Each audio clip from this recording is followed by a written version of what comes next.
Hello student, कैसे हैं आप लोग। स्वागत है आपका आपके अपने परिवार पीएम टेक साइंस में। आज की इस वीडियो में हम लोग अल्टरनेटिंग करंट के मोस्ट इंपॉर्टेंट क्वेश्चन सॉल्व करेंगे। ठीक है, तो आप वीडियो के लास्ट तक बने रहिए। तो आइए हम लोग स्टार्ट करते हैं। पहला क्वेश्चन, आप वीडियो के लास्ट तक बने रहिएगा। ठीक है, इसमें बहुत ही महत्वपूर्ण क्वेश्चन है और जिस क्वेश्चन के बारे में आप जानते हो तो आप कमेंट करके बताएं।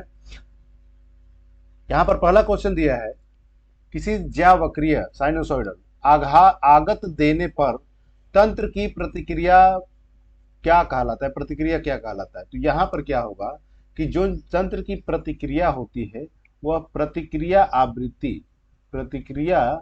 आवृत्ति ही आपकी प्रतिक्रिया कहलाता है। ठीक है, तो यहाँ पर कौन सा ऑप्शन आपका करेक्ट हो जाएगा, ए आपका करेक्ट आंसर है। सॉरी, यहाँ पर प्रतिक्रिया आवृत्ति। ठीक है, और फ्रीक्वेंसी का यूनिट क्या होता है, फ्रीक्वेंसी का यूनिट क्या होता है, हर्ट्ज। ठीक है, फ्रीक्वेंसी का यूनिट होता है हर्ट्ज। नेक्स्ट क्वेश्चन,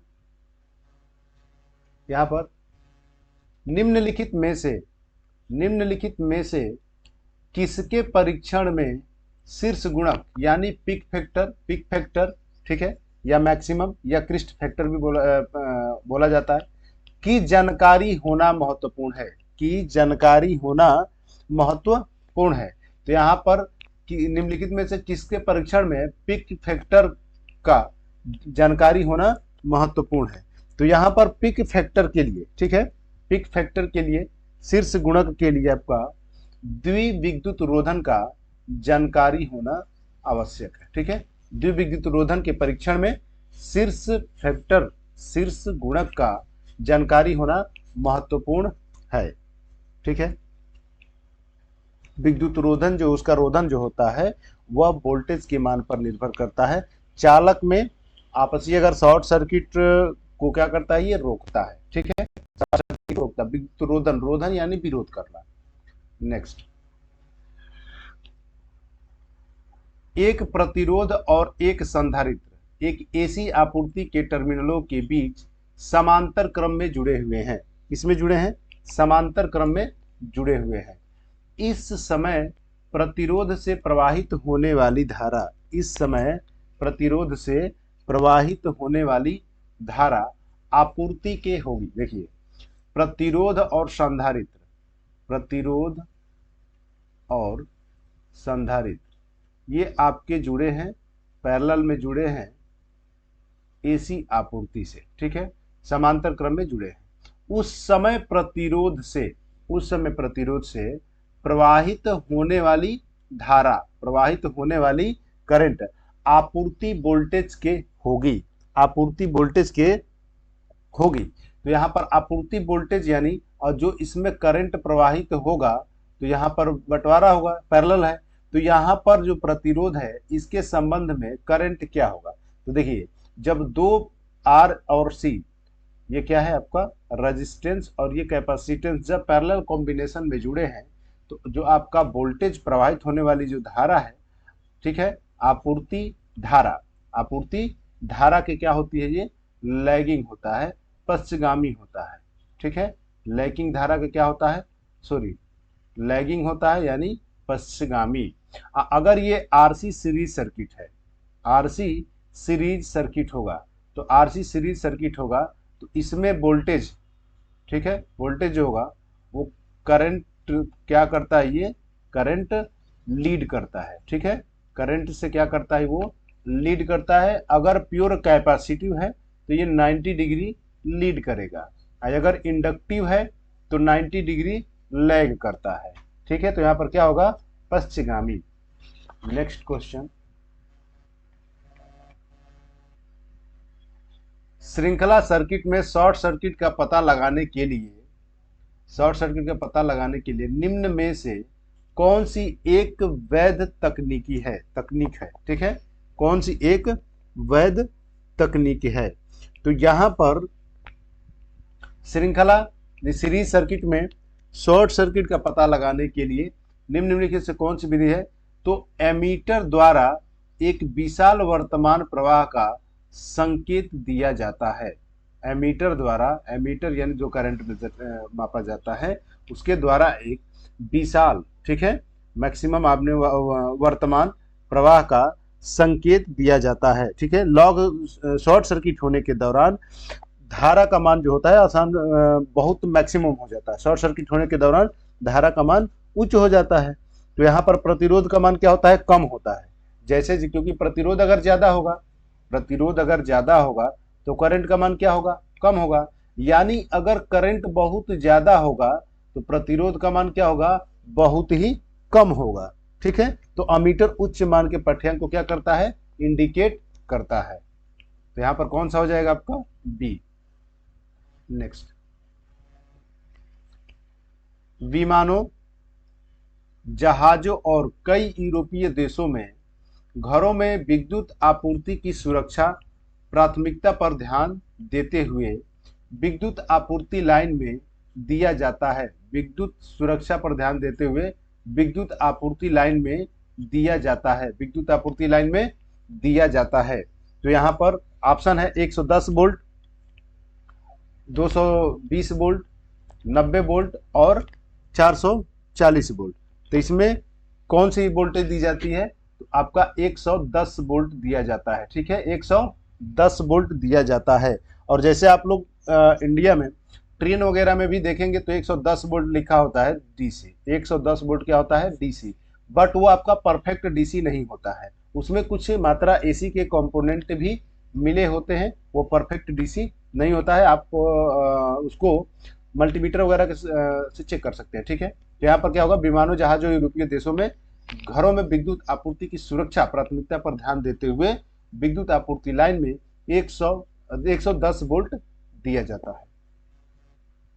नेक्स्ट, वाटहीन धारा, वाटहीन धारा होती है, वाटहीन धारा होती है, वाटहीन धारा होती है केवल एसी में, एसी और डीसी आपूर्ति दोनों में, न तो एसी में न ही डीसी आपूर्ति में, केवल डीसी आपूर्ति में। ठीक है, केवल डीसी आपूर्ति में। तो वाटहीन धारा किसमें होती है, तो वाटहीन धारा होती है केवल एसी आपूर्ति में। ठीक है, वाटहीन धारा केवल होती है वो किसमें, एसी आपूर्ति में होता है। नेक्स्ट, इनमें से कौन सा अल्टरनेटिंग करंट प्रत्यावर्ती धारा का लाभ है, प्रत्यावर्ती धारा का लाभ है, कौन सा इसमें से प्रत्यावर्ती धारा का लाभ है। तो यहां पर क्या हो जाएगा, इसमें 6600 वोल्ट की अधिकतम वोल्टेज होती है, इसमें संचालित मोटर की गति बदलना मुश्किल होता है, उच्च वोल्टेज के कारण कर्मियों के लिए खतरा है, इसमें उपयोग की जाने वाली पतली तार के कारण वोल्टेज ड्रॉप अधिक होता है, वोल्टेज ड्रॉप अधिक होता है। तो आपका इसका आंसर कमेंट बॉक्स में कमेंट करके बताना है कि इसका आंसर कितना होगा, कौन सा ऑप्शन होगा। ठीक है, नेक्स्ट, नियमित समय अंतराल पर, नियमित समय अंतराल पर अपनी ध्रुवीयता यानी पोलैरिटी को बदलने वाली वोल्टता को क्या कहा जाता है, बदलने वाली वोल्टता को क्या कहा जाता है। Short tooth voltage, direct voltage यानी डीसी, अल्टरनेटिंग वोल्टेज प्रत्यावर्ती वोल्टेज, समलंबाकार वोल्टेज। ठीक है, तो यहाँ पर नियमित समय अंतराल पर अपनी ध्रुवीयता को बदलने वाली, तो यहाँ पर कहा जाता है कि जो समय के सापेक्ष अपने परिमाण व दिशा बदलते रहते हैं वो आपके क्या कहलाते हैं, वो आपके कहलाते हैं एसी। ठीक है, अल्टरनेटिंग करंट, अल्टरनेटिंग करंट कहलाते हैं। क्या हो गया यहाँ पर, तो आपका सी ऑप्शन करेक्ट हो जाए, करेक्ट होगा। प्रत्यावर्ती वोल्टेज या प्रत्यावर्ती करंट जो है वह राशि जिसके परिमाण व दिशा दोनों समय अनुसार क्या होते हैं, परिवर्तित होते रहते हैं, उनको कहते हैं प्रत्यावर्ती धारा या प्रत्यावर्ती वोल्टेज।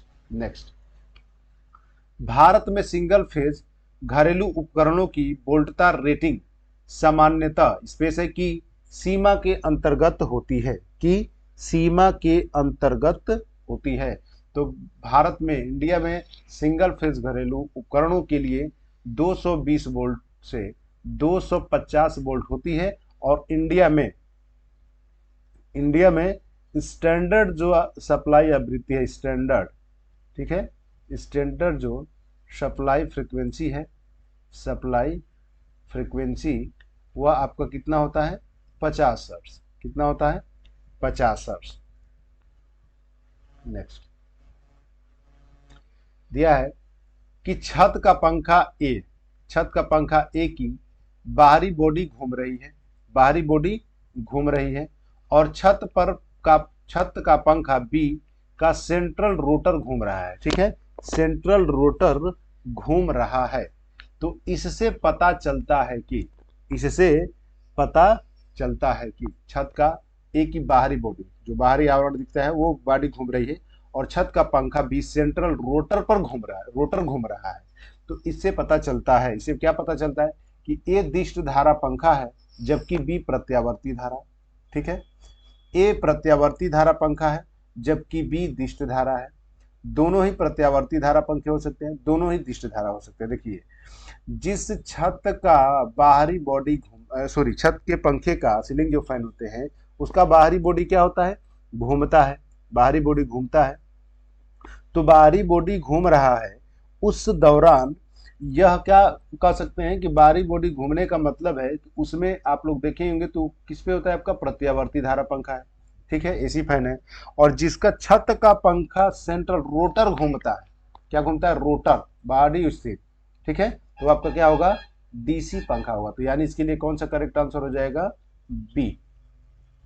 नेक्स्ट, अमेरिका में डोमेस्टिक बिजली की परिचालन आवृत्ति है। अमेरिका में जो डोमेस्टिक घरेलू बिजली की परिचालन है वो कितना है? 60 हर्ट्ज, 20 हर्ट्ज, 50 हर्ट्ज, 100 हर्ट्ज। तो अमेरिका में है कितना? 60 हर्ट्ज।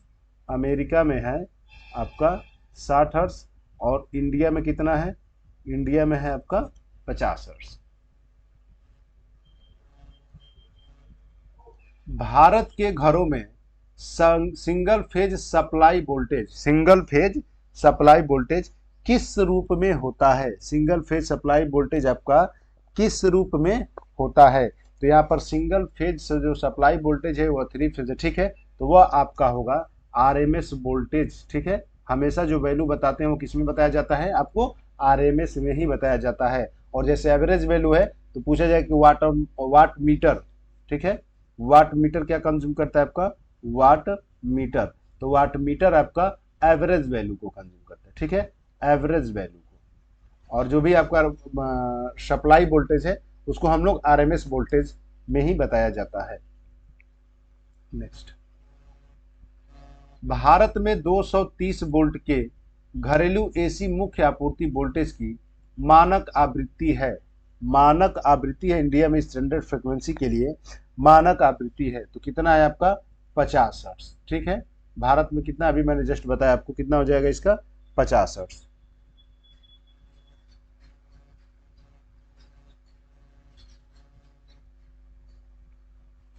दो 240 वोल्ट एसी घरेलू वोल्टेज को कहा जाता है, 240 वोल्ट एसी घरेलू वोल्टेज को कहा जाता है लो टेंशन। क्या कहा जाता है? लो टेंशन कहा जाता है। ठीक है, 240 घरेलू वोल्टेज को लो टेंशन कहा जाता है। ठीक है, जो लो वोल्टेज होगा आपका लगभग 600 वोल्टेज के समथिंग आपका एसी होता है, और मीडियम जो होता है वो आपका 33 केवी तक।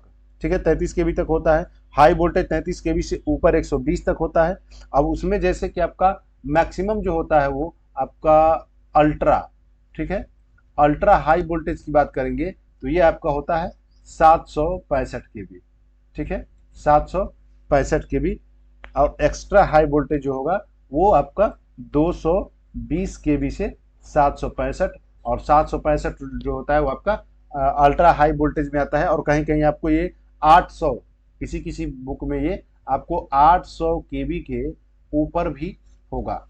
ठीक है, 800 केवी से ज्यादा, लेकिन परफेक्ट इसमें क्या हो जाएगा? आपका 765 केवी जो होगा वो आपका अल्ट्रा हाई वोल्टेज में आता है। नेक्स्ट, भारत में किसी आवासीय परिसर हेतु सामान्य शक्ति वितरण प्रणाली में 2 फेजों के मध्य वोल्टेज होती है। दो फेजों के मध्य वोल्टेज होती है। तो दो फेज के जो मध्य वोल्टेज होता है वो कितना होता है, 400 वोल्ट। ठीक है, दो फेजों के मध्य वोल्टेज कितना होता है, 400। नेक्स्ट, तीन मूल विद्युतीय परिमाण क्या होते हैं? तीन मूल विद्युतीय परिमाण क्या होते हैं? तीन मूल विद्युतीय परिमाण क्या होते हैं? तो तीन मूल जो विद्युतीय परिमाण होते हैं वह आपका होता है वोल्टेज, करंट, रेजिस्टेंस। और एसी में टोटल, जैसे कि डीसी में टोटल रेजिस्टेंस को हम लोग आरटी से, ठीक है, दर्शाते हैं, आर इक्विवेलेंट से। तो एसी में आपका इम्पीडेंस होता है, इसको व्यक्त करते हैं जेड से, और यूनिट क्या होता है, ओम। तो यहाँ पर सी जो है ये करेक्ट आंसर हो जाएगा। तीन मूल जो परिमाण होंगे वो आपका हो जाएगा वोल्टेज, करंट और रेजिस्टेंस। ठीक है, वोल्टेज, करंट और रेजिस्टेंस। और आपका अगर पैरामीटर की बात किया जाए, थ्री पैरामीटर की, तो आर एल क्या हो जाएगा, सी। नेक्स्ट, वे राशियां जो समय के साथ साइनोसॉइडली मतलब ज्या वेव के रूप में बदलती रहती हैं कहलाती हैं, बदलती रहती हैं कहलाती है, वह आपकी क्या कहलाती है, फेजर राशि। क्या कहलाती है, फेजर राशि। और एसी को आप फेजर सम के रूप में ही जोड़ा जाता है। नेक्स्ट, प्रत्यावर्ती वोल्टता तथा धारा का परिमाण, प्रत्यावर्ती वोल्टता तथा धारा का परिमाण तथा दिशा को दर्शाने हेतु सरल रेखा को एक तीर के साथ निरूपित किया जाता है। एक तीर के साथ निरूपित किया जाता है। इस निरूपण को कहते हैं, इस निरूपण को क्या कहा जाता है, तो इस निरूपण को कहा जाता है फेजर डायग्राम या फेजर यूनिट। ठीक है, क्या कहते हैं, फेजर, फेजर यूनिट। ठीक है, फेजर मात्रक कहते हैं। नेक्स्ट, परिमाण और दिशा को निरूपित करने के लिए एक प्रत्यावर्ती धाराओं और वोल्टताओं को तीर के सिरे वाली एक सीधी रेखा द्वारा दर्शाया जाता है। ठीक है, सीधी रेखा द्वारा दर्शाया जाता है।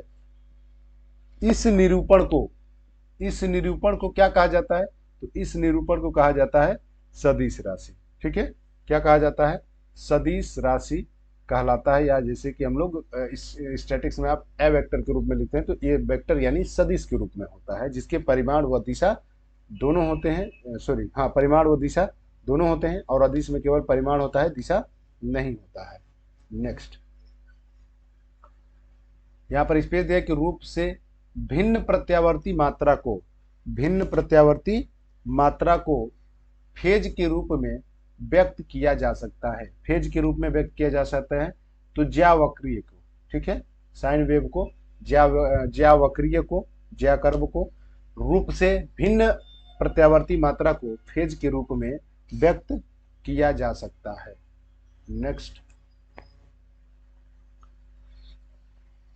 आजकल विद्युत ऊर्जा को के रूप में उत्पन्न, पारेषित और वितरित किया जाता है। पारेषित मतलब ट्रांसमिशन, और वितरित यानी डिस्ट्रीब्यूशन, वितरित यानी डिस्ट्रीब्यूशन। तो यहाँ पर कौन सा करेक्ट आंसर हो जाएगा, तो रूप में पारेषित, ट्रांसमिटेड और एंड डिस्ट्रीब्यूशन किया जाता है, तो आपका होता है प्रत्यावर्ती वोल्टेज। सिंपल सा क्वेश्चन है। ठीक है, क्या होता है आपका, प्रत्यावर्ती वोल्टेज होता है। नेक्स्ट, शक्ति गुणांक का व्युत्क्रमानुपाती होता है। ठीक है, शक्ति गुणांक का व्युत्क्रमानुपाती होता है। शक्ति गुणांक का एंटी प्रोपोर्शनल क्या होगा, व्युत्क्रमानुपाती क्या होता है, peak factor, crest factor, form factor यानी रूप गुणांक, और आपका लास्ट दिया है क्यू फैक्टर। तो यहाँ पर बताना है कि इसका क्या होगा, Q factor, crest factor, form factor, peak factor. ये क्वेश्चन आपके लिए है, और कमेंट करके बताइए। टाइम है आपके पास 5 सेकंड। ठीक है, जल्दी बताइए कि इसका क्या होगा।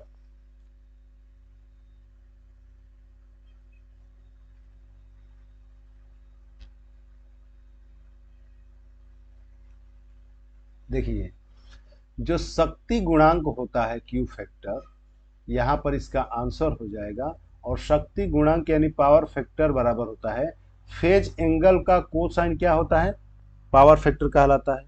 ठीक है, क्या कहलाता है, पावर फैक्टर। और इसी को cos फाई को ही हम लोग ट्रेंगल के द्वारा, इम्पीडेंस ट्रेंगल के द्वारा हम लोग निकाल लेते हैं। तो ये R/Z का अनुपात ही होता है। ठीक है, R/Z यानी प्रतिरोध तथा प्रतिबाधा का अनुपात होता है। तो इसको हम लोग दर्शाते हैं किसमें, आपका शक्ति गुणक क्यू फैक्टर के लिए, यहाँ पर क्यू फैक्टर भी लिखा जा सकता है। ठीक है, नेक्स्ट, एक शुद्ध प्रतिरोध का ट्रांजिएंट रेस्पॉन्स निम्न में से क्या होता है। ट्रांजिएंट रेस्पॉन्स जो है वो निम्न में से क्या होता है। यहाँ पर ऑप्शन आपके सामने है।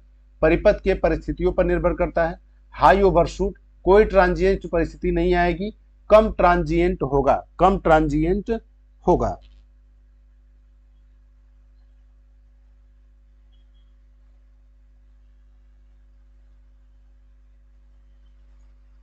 देखिए, जब कोई शुद्ध प्रतिरोधी है, ठीक है, जब कोई शुद्ध प्रतिरोधी है तो उसके मतलब शुद्ध प्रतिरोधी होगा तो उसमें क्या होगा कि जो भी पावर लॉस का जिम्मेदार होता है वो आपका प्रतिरोध होता है। इंडक्टर और कैपेसिटर की वजह से पावर लॉस या ऊर्जा का हानि नहीं होता है, क्योंकि जो पॉजिटिव साइकिल में वह ऊर्जा को स्टोर करता है, तो आपका निगेटिव साइड में ऊर्जा को क्या करता है, वो डिलीवर करता है।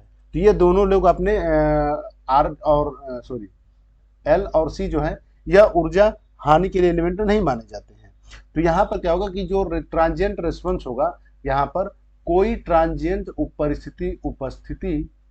परिस्थिति नहीं आएगी, परिस्थिति नहीं आएगी, क्योंकि जब शुद्ध रेजिस्टेंस कह रहा है तो यहाँ पर क्या होगा, आपका सर्किट होता है कितने, एक आर एल सी, एक होता है आर एल, दूसरा होता है आर सी और तीसरा होता है आर एल सी सीरीज में, और बाकी तीनों का आपका एक पैरेलल में होगा आर एल सी का। तो यहाँ पर शुद्ध प्रतिरोध है तो उसमें ट्रांजिएंट रेस्पॉन्स के लिए यानी आपका कोई भी आर एल और सी इंक्लूड नहीं होगा। तो सी आपका करेक्ट आंसर। नेक्स्ट, स्पेस खाली स्पेस दिया कि में चोक को प्रतिरोधक के रूप में प्रयोग किया जाता है, प्रतिरोधक के रूप में प्रयोग किया जाता है। एसी परिपथ, डीसी परिपथ, अर्ध तरंग परिशोधक परिपथ, एसी तथा डीसी, ये सभी। तो चोक को प्रतिरोधक में के रूप में किया जाता है। एसी को चोक यानी आपका इंडक्टर की तरह होता है, जो सडन चेंज करंट जो होता है उसको क्या करता है, वो अपोज करता है, विरोध करता है। नेक्स्ट और ये लास्ट क्वेश्चन है, एसी के शिखर और आरएमएस मान के अनुपात को क्या कहा जाता है। ठीक है, अनुपात को कहा जाता है, क्या कहते हैं, फॉर्म फैक्टर, पीक फैक्टर, औसत मान, कॉइल फैक्टर। एसी के शिखर मान और आरएमएस मान को क्या कहते हैं। तो शिखर मान यानी पिक वैल्यू होगा, मैक्सिमम वैल्यू होगा, क्रिस्ट वैल्यू, तीनों का मतलब वही है। ठीक है, पिक वैल्यू, क्रिस्ट वैल्यू, आपका मैक्सिमम वैल्यू। ठीक है, तो यहां पर